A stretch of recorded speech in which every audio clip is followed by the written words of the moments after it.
क्या आपको पता है दोस्तों, आज के बदलते ज़माने के साथ लोगों का रहन सहन तो बदल ही रहा है, साथ ही जीने का तरीका भी बदल रहा है। आज कई लोग ऐसे हैं जो किसी नौकरी के कारण या तो किसी मजबूरी के कारण अकेले रहते हैं, और कई लोग ऐसे हैं जो अपनी मर्जी से स्वेच्छा के अनुसार अकेला रहना पसंद करते हैं। अपने काम को सच्ची लगन से अकेले ही करते रहते हैं। जो लोग अपनी मर्जी से अकेले रहते हैं उनमें तो बहुत कुछ बुनियादी गुण होते हैं। ऐसे लोग जीवन में बहुत कुछ जल्दी ही हासिल कर लेते हैं, और दूसरी ओर ऐसे भी लोग होते हैं जो कि एक पल के लिए भी अकेले नहीं रह सकते। ऐसे लोगों का अकेले पड़ जाना जैसे अंधेरी काल कोठरी में जीवन भर के लिए किसी कैदी की तरह पड़ जाना होता है। फिर ऐसे लोग भागदौड़ भरी इस जिंदगी में उलझ कर रह जाते हैं, क्योंकि उनको अकेला रहना पसंद ही नहीं होता। खुद के लिए कोई समय नहीं, खुद के काम के लिए समय नहीं। फिर ऐसे लोग ये सोचकर पछताते हैं कि इस भागदौड़ भरी जिंदगी से दूर होकर खुद के लिए समय निकाल लिया होता तो आज ऐसे दिन नहीं आते। पर अकेला रहना हर किसी के लिए वाकई आसान काम नहीं है, और अकेले रहने का यह मतलब भी नहीं है कि हम अपने घर बार, परिवार, रिश्ते नाते, मित्रों से दूर हो जाएं। अकेले रहने की भी एक कला होती है जो आगे हम इस कहानी में जानेंगे। हम कैसे एकांत में रहकर अपने काम को, अपने सम्मान को, अपनी प्रतिष्ठा को, अपने उज्जवल भविष्य को कैसे आगे बढ़ा सकते हैं। हम अकेले रहने के उन 7 अमूल्य गुणों के बारे में भी जानेंगे जो गौतम बुद्ध ने उस व्यक्ति को बताए। तो दोस्तों, कहानी बहुत ही मज़ेदार है, ध्यान से सुनिएगा। इससे पहले कि आप कहानी में खो जाएं, इस चैनल को सब्सक्राइब जरूर करें और वीडियो के लिए एक लाइक ज़रूर दें। एक व्यक्ति महात्मा बुद्ध के पास आया और बोला, गुरुदेव, मेरे दुख का कारण क्या है? गुरु बहुत ही बड़े आत्मज्ञानी व्यक्ति थे। गुरु ने कहा, अपने आप को चीज़ों से चिपका लेना, चीज़ों को पकड़ लेना और चीज़ों के प्रति आसक्त होकर उसके पीछे भागना ही तुम्हारे दुखों का कारण है। उस व्यक्ति ने गुरु का धन्यवाद किया और कहा, गुरुदेव, आपने तो मेरी समस्या का समाधान कर दिया। मैं इतने दिनों से अपनी समस्या का समाधान चाहता था। आपका धन्यवाद गुरुदेव। यह कहकर वह व्यक्ति वहां से जाने लगा। गुरु ने कहा, पूरी बात तो सुन लो। उस व्यक्ति ने कहा, नहीं गुरुदेव, आपका इशारा मिल गया, बस यही काफ़ी है, और समझदार को इशारा ही काफ़ी होता है। 1 महीने बाद वह व्यक्ति फिर से गुरु के पास आया, और इस बार उस व्यक्ति का हाल बहुत ही बुरा था, बहुत दुखी था, और सीधे गुरु के चरणों में आकर गिर गया और कहने लगा, गुरुदेव, आपने जो कहा था मैंने वैसे ही किया, पर मुझे सुख नहीं मिला, मुझे तो और दुख मिल रहा है। गुरु ने उस व्यक्ति से पूछा, तुमने ऐसा क्या किया? व्यक्ति ने कहा, मुझे अपने परिवार वालों, मित्र, रिश्तेदारों से दुख मिल रहा था तो मैंने उन्हें छोड़ दिया और छोड़कर चला गया। 2-4 दिन तो मुझे बहुत अच्छा लगा, पर धीरे धीरे मुझे उनकी याद आने लगी। अपने माता पिता, अपनी पत्नी, अपने बच्चे याद आने लगे, रिश्तेदार याद आने लगे, यहाँ तक कि मुझे अपने शत्रु भी याद आने लगे। इतना दुख तो मैंने उनके पास रहकर नहीं पाया जितना कि उनसे दूर होकर मैं दुखी हो गया हूँ। इसलिए आज मैं घर वापस जाने के लिए निकला था और आपके पास आ पहुँचा। आपने मुझे इतनी गलत सलाह क्यों दी गुरुदेव? गुरु मुस्कुराए। गुरु ने कहा, तुम परिवार को छोड़कर भाग गए, मित्र, रिश्तेदारों, यहाँ तक कि शत्रुओं को भी छोड़कर भाग गए, लेकिन यह तुम्हारी गलतफहमी थी कि तुम उन्हें छोड़कर भाग रहे हो। वास्तव में तो तुम उन्हें साथ लेकर जा रहे हो। व्यक्ति ने कहा, गुरुदेव, मैं तो किसी को अपने साथ नहीं लाया। गुरु ने कहा, जो चीज़ें हमें दुख देती है वह कहीं बाहर नहीं होती, वह हमारे भीतर ही होती है।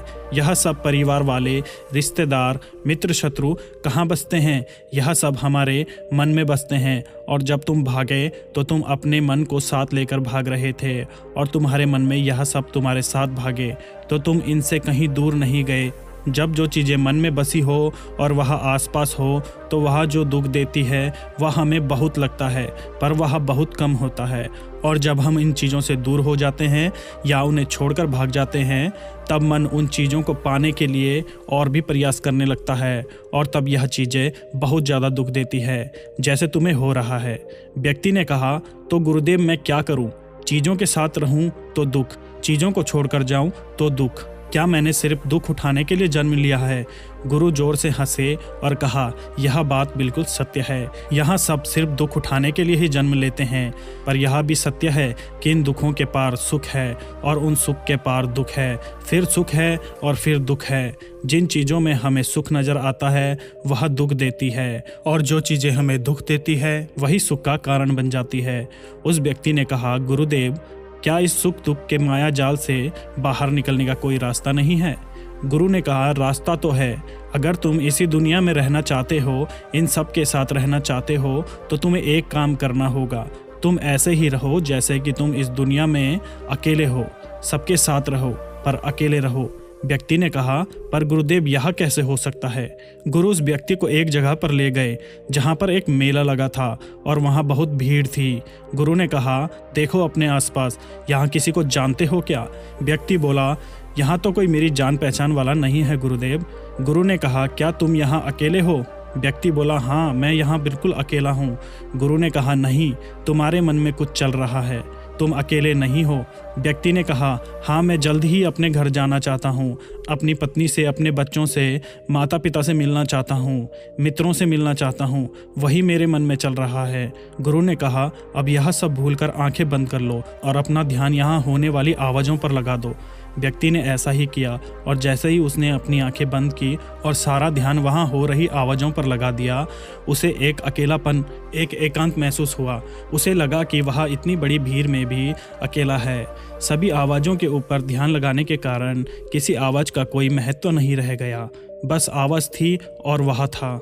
उसने अपनी आंखें खोली और कहा, गुरुदेव यहाँ तो मैं बिल्कुल अकेला हूँ, सब है पर कुछ नहीं है। गुरु ने कहा, बस इसी तरह अकेला होना है तुम्हें। तुम रहो सबके साथ पर भीतर से अकेले रहो। साथ में सब हों पर मन में कोई ना हो। जिसने इस तरह से अकेला जीना सीख लिया, उसे कभी जीवन में दुख नहीं मिल सकता। उसे चीज़ें दुख नहीं देती, वह हर चीज़ में आनंद की प्राप्ति करता है। गुरु ने आगे कहा, महान सफलताएं अकेलेपन से ही शुरू होती है। अकेलापन ही हमें उनसे मिलाता है। अपने अकेलेपन को नकारात्मक मत समझो, बल्कि इसे एकांत समझकर खुद को जानने का प्रयास करो। जब तुम्हें एकांत पसंद आने लगे, तब इसका मतलब यह होगा कि तुम्हारा वास्तविक वजूद तुमसे मिलना चाहता है। इसलिए अपने इस एकांत से प्रेम और सम्मान करो।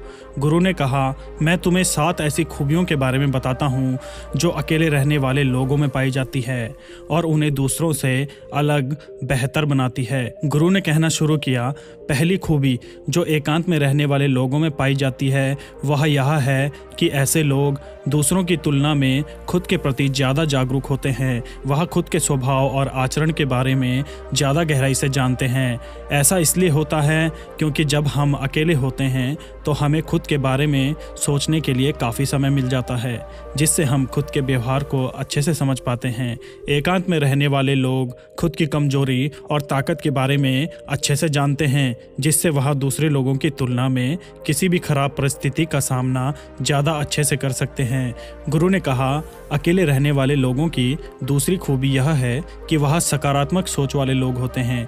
देखो, जब बहुत से लोग हमारे साथ होते हैं तो वहाँ एक दूसरे से तुलना, जलन, घमंड, लालच जैसे कुविचार हमारे मन में अपने आप ही आने लगते हैं और फिर इंसान इन विचारों की बस में आकर उल्टे सीधे काम करने लगता है। हालांकि ऐसा नहीं है कि एकांत में रहने वाले लोगों के मन में यह विचार नहीं आते, लेकिन क्योंकि वह अकेले रहते हैं इसलिए दूसरों की तुलना में जलन, घमंड जैसे विचार उनके मन में बहुत ही कम आते हैं। साथ ही अकेले रहने की वजह से उन्हें खुद के बारे में सोचने का ज़्यादा समय मिल जाता है, जिससे वह अपने नकारात्मक विचारों को पहचान कर उन्हें कम कर सकते हैं, जिसके कारण ऐसे एकांत में रहने वाले लोग ज़्यादा सकारात्मक होते हैं। अकेले रहने वाले लोगों की तीसरी खासियत यह है कि यह लोग ज़्यादा अनुशासित, आत्मनिर्भर होते हैं, क्योंकि अकेले रहने वाले लोगों को अपने ज़्यादातर काम खुद से ही करने पड़ते हैं, इसलिए यह दूसरों की तुलना में ज़्यादा आत्मनिर्भर होते हैं। साथ ही ऐसे लोगों को दूसरों का काम भी पसंद नहीं आता।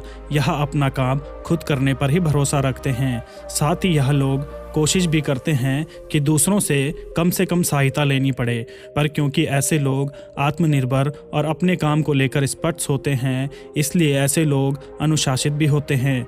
यह अपने समय की कदर करते हैं और दूसरों का भी समय बर्बाद नहीं करते। अकेले होने की वजह से ऐसे लोग एक निश्चित दिनचर्या का पालन भी करते हैं, जिससे यह लोग ज़्यादा व्यवस्थित होते हैं और यह भी इनके अनुशासित होने का एक कारण है। गुरु ने आगे कहा, अकेले रहने वालों की चौथी खासियत यह है कि ये लोग किसी भी चीज़ के बारे में बड़ी गहराई और बारीकी से सोचना अकेले रहने वाले लोगों की बहुत बड़ी खासियत है।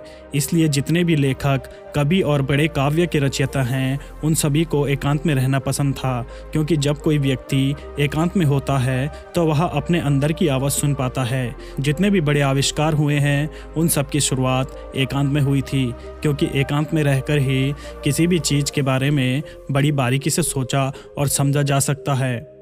गुरु ने कहा, एकांत में रहने वाले लोगों की पांचवी खूबी यह है कि उनका व्यक्तित्व सबसे हटकर होता है, और वे लोग जो ज़्यादातर दूसरे लोगों के साथ रहते हैं या अकेले रह नहीं पाते, वह कितनी भी कोशिश कर लें, लेकिन जाने अनजाने में ही सही, लेकिन दूसरों के व्यक्तित्व का कुछ हिस्सा उनके अंदर आ ही जाता है। दूसरों के विचार उनके अंदर प्रवेश कर ही जाते हैं, जिससे उनके व्यक्तित्व में वह अनूठापन, निरालापन नहीं आ पाता। उनका व्यक्तित्व कई सारे लोगों के व्यक्तित्व का मिश्रण होता है, पर क्योंकि एकांत में रहने वाले लोग अपना ज़्यादातर समय अपने साथ बिताते हैं, इसलिए यह दूसरों की बातें और विचारों से बहुत ही कम प्रभावित होते हैं। इनके अपने जीवन को जीने की खुद के बनाए गए नियम और कायदे होते हैं, जिनका यह पालन करते हैं। यह किसी से भी आसानी से प्रभावित नहीं होते। इसलिए ऐसे लोगों की शख्सियत सबसे हटकर सबसे अलग होती है। इसलिए इनके व्यवहार में एक अलग ही निरालापन होता है, जो किसी दूसरे व्यक्ति को पसंद भी आ सकता है और नहीं भी। गुरु बोले, छठी खासियत जो एकांत में रहने वाले लोगों में पाई जाती है, अकेले रहने वाले लोगों के दूसरों के साथ रिश्ते बहुत ही गहरे और मजबूत होते हैं। हालांकि अकेले रहने वाले लोग ज़्यादा लोगों से अपने संबंध नहीं बनाते, लेकिन यह जितने भी लोगों से संबंध बनाते हैं सच्चे दिल से बनाते हैं। ऐसे लोगों के बहुत ही कम दोस्त होते हैं, लेकिन जितने भी होते हैं यह उनसे अपनी दोस्ती पूरी ईमानदारी से निभाने की कोशिश करते हैं। अक्सर लोगों को यह लगता है कि एकांत में रहने वाले लोग बहुत ही कम बात करते हैं, लेकिन उनसे पूछिए जिनसे ये दिल से जुड़े होते हैं कि मुझसे कितनी बातें करते हैं। ऐसे लोग उन्हें अपना मान लेते हैं और वह उनके सामने अपना पूरा दिल खोल कर रख देते हैं। अकेले रहने वाले लोग बहुत ही कम लोगों के साथ संबंध तो रखते हैं, पर ज़रूरत पड़ने पर वह अपनी तरफ से पूरी मदद करने के लिए भी तैयार रहते हैं।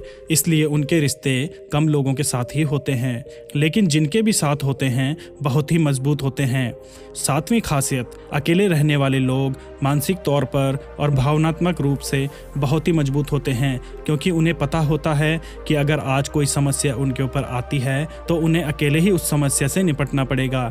ऐसा बार बार करने से उनके अंदर खुद के प्रति आत्मविश्वास बढ़ जाता है, और आत्मविश्वास और आत्मसम्मान के बढ़ने से मानसिक और भावनात्मक तौर पर और मजबूत होते चले जाते हैं, और वह यह मान लेते हैं कि ऐसी कोई भी समस्या नहीं है जिसे वह अपनी दृढ़ इच्छा शक्ति के दम पर हरा नहीं सकते, और यही एक सोच उन्हें दूसरों से अलग बनाती है। इतना कहने के बाद गुरु चुप हो गए। तो उस व्यक्ति ने कहा, गुरुदेव, आपकी सारी बातें ठीक है, लेकिन यह कब कहा जा सकता है कि अकेलापन एक वरदान है?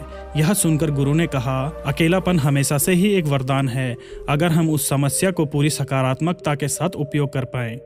क्योंकि जब हम दुनिया के लोगों के साथ होते हैं तब हम भीड़ का हिस्सा होते हैं, लेकिन जब हम अकेले होते हैं तब हम खुद के साथ होते हैं, और जब हम खुद के साथ होते हैं तभी हम अपने समय का सदुपयोग, खुद का आकलन, खुद के सोच और सभी बातों पर अच्छे से ध्यान दे सकते हैं, अपनी कमजोरियों पर भी काबू पा सकते हैं, या ऐसा कह सकते हैं कि सच में अच्छाई की राह और इंसानियत की मंजिल भी पा सकते हैं। व्यक्ति को गुरु की बात समझ आई और वह गुरु का धन्यवाद कर अपने घर चला गया। दोस्तों, हम इतना समझें कि जिन चीज़ों को हम पाना चाहते हैं वह तब तक हमें दुख देती है जब तक कि हम उसे पा नहीं लेते, और जब हम उसे पा लेते हैं तब वह फिर हमें दुख देती है कि कहीं वो हमसे छूट न जाए, और जब वह हमसे छूट जाती है तब वह फिर से हमें दुख देती है। उसके जाने का दुख बहुत गहरा होता है। जीवन भर हम एक चीज़ को पकड़ते हैं, फिर दूसरी चीज़ को पकड़ते हैं, तीसरी चीज़ को पकड़ते हैं और पीछे की चीज़ों को विदा करते रहते हैं। इसी तरह हम सुख पकड़ते हुए दुख को पकड़ते चलते हैं, और जिस व्यक्ति ने अकेला रहना सीख लिया वह परिवार में, समाज में सब कुछ करते हुए आनंद की प्राप्ति करते हैं, सारे कार्य को पूरा करते हुए सुख से जीते हैं, आनंद से जीते हैं। तो दोस्तों, आपको यह कहानी कैसी लगी कमेंट सेक्शन में ज़रूर बताएं। अच्छी लगी हो तो चैनल को सब्सक्राइब जरूर करें और एक लाइक के साथ गौतम बुद्ध का यह संदेश अपने सभी प्रियजनों तक फैलाएं।